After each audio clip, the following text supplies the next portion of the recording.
వాళ్ళు ఏది భయంకరమైన రాక్షసులేం కాదు. కానీ రౌడీ షీటరు ఏదో కానిస్టేబుల్ మీదనే దాడి చేశారు కాబట్టి పోలీస్ శాఖ కోపం వచ్చి కొట్టింది. గుడ్. అలాగ ఇంకోసారి చేయడానికి భయపడేటట్టు చేశారు.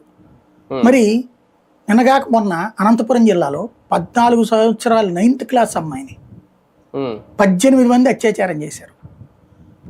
20 ఏది అమ్మాయిని 2 ఏళ్ల నుంచి తెలుగుదేశం కార్యకర్త కూతురు.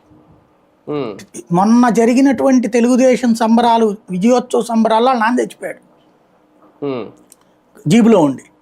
వాళ్ళ అమ్మ పిచ్చిది, అమ్మాయి కష్టపడుతోంది. ఆ అమ్మాయిని అత్యాచారం చేశారు వీళ్ళు.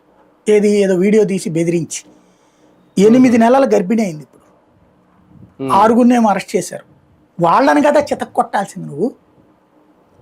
వాళ్ళని కదా 14 ఏళ్ల బాలికని బెదిరించి బ్లాక్మెయిల్ చేసి అత్యాచారం చేసి గర్భిణి చేసిన వాళ్ళని నడి రోడ్డు మీద చితక్కొట్టు. నిన్ను గుర్తుపెట్టుకుంటారు, నువ్వు చేస్తుంది రైట్ అంటారు. అట్లాగే మొన్న